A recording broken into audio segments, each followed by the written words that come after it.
So here we are with the next video on how to deal with all these little yarn pieces that you guys have hanging off of your weaving at this point. Basically, my rule of thumb is that if you are going to trim these, you need to find the knot, tug on it, make sure it's nice and tight. If it's loose at all, that's not good. So tug on it, make sure it's tight. If you feel better about it, you can tie an extra knot in there, which would make me feel better about it. But once you have that, you find your knot and you pinch right above your knot, and then you can cut there, and that is the shortest I want you to go with these cutting pieces. So I'm going to do that to all of these. I'm going to tug on them, tie an extra knot just to be sure, pinch right above the knot, and cut right above my fingers. Tug, tie, pinch, cut. Okay. Even the ones that are on the edge, every single thing that you see that you've tied, you should do this. Tug, tie, pinch, cut.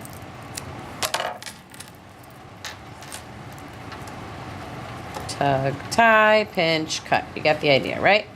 Okay. Once you have done that, you're going to look to see which side has the most of these end pieces. I don't really know what to call them, but this is the side that was facing me while I was weaving.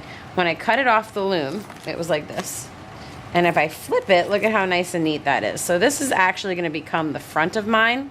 But right here, somehow I have this, this little end still showing. So I'm going to tug, I'm going to tie, I'm going to pinch, and I'm going to cut.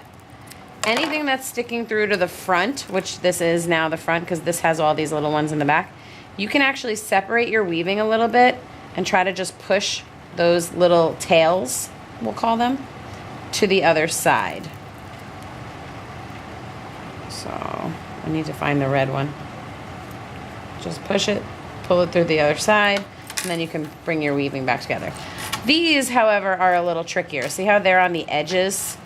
So basically for those, I'm going to end up taping those. So you have your roll of tape. This is going to be the back. So ideally, when it's hanging, no one's going to really see it.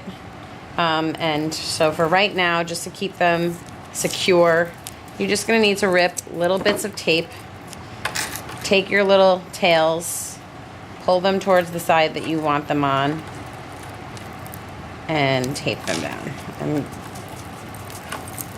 that's it. So you're going to basically do this. Definitely for these that are on the edges, but you can also tape these if you want to.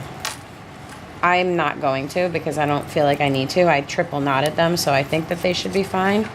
The ones on the edges, it's just important to do this because there's really no way to hide it in any other way. So I'm going to tape that down. You don't want to tape these white warp strings. I'm going to show you what to do with those now. Okay, so from the front, this is what this looks like. I'm pretty happy with that. I think that looks really nice. As you can see down here, I trimmed off a lot of these strings, but I did leave a little piece of those hanging. You don't want to cut too close to the knot for the same reason you don't want to cut too close to the knot on any of these. The closer you cut, the more likely it is that the knot is going to slip out and open up and come undone. Okay? So you can do that to the bottom. To the top, we have something really cool. So this is a skewer that I actually cut the tip off, the pointed part, and I just put a couple of beads on. And I just chose colors that are in my weaving because I think it looks nice. So you're going to find your end. I'm going to trim this. This is the one that I started, this red piece. You're going to take your warp strings, the ones on the end. See how this is the closest to the edge? If you want a stick to hang your weaving from, you're going to put it in between your warp strings, and then you're going to tie, again, a triple knot. And I know this feels like a lot of tying, and it is a part of the process. So there's really not a whole lot we can do about it. Which is why you guys will all be professional knot tiers by the end of this. I'm gonna push my beads all the way to this side now and go to the other end. Gets a little confusing.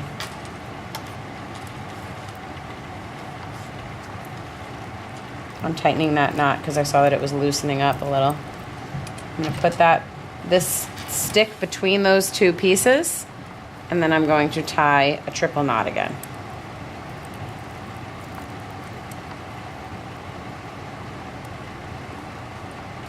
Sorry. Having a hard time there. 1, 2. And on your third one especially, give it a good strong tug. Now you have this floppiness happen. So now you want to figure out like where you want your beads. So I have 5 beads, so I'm going to put 2 on the side, 2. Oh, I have 6 beads. I'm going to put 2 on the side. All right, let's just divide it in half. 3 on the side and 3 on the side. This is about the center, so I'm going to take these 2 strings and I'm going to tie that. Triple knot. Don't be lazy. Trust me when I tell you a double knot is going to come undone. A triple knot might loosen, but it's easy to fix if you catch it. All right, and look at how cute that looks. I love it, love it, love it. So now these little white strings, you have a choice. You can keep tying if you want it really secure. You can keep tying these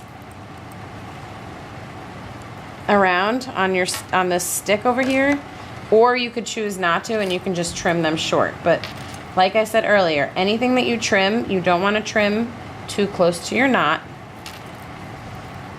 because you don't want it to come undone.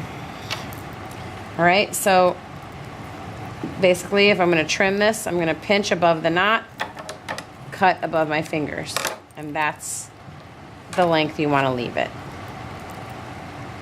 And it really looks beautiful when it's all done. So I'm going to show you that in just a second. Pinch, cut above my fingers. I'm going to tie this one because I want my stick to stay in place and be very secure. It takes 5 seconds, so might as well just do it. Triple knot, pinch, cut above my fingers. One more and I'm done. Pinch above my fingers, cut. And I love it. I think it looks really great. And then when we hang these up for displaying purposes, they're gonna look great all together. And that's supposed to be good. There you have it. That's your loom. If you don't want to put it on a stick and you don't want to put beads, that's okay too. You can just cut this on both sides like this, and this can become anything that you can imagine. It can become a little trivet where like your mom could put her cup of tea so that it doesn't get cold on the table. You could put like maybe a little something warm like a pot or something on top of it. You could use it, I don't know if you guys have any sort of dolls or toys or anything, little stuffed animals. This could be like a blanket for them, or a cover, or I guess, you know, anything you can imagine. I would love to hear your ideas of how you would use this, but for now, it's a great project for you guys to have learned, and I'm really excited that we did this together. So I hope you had fun.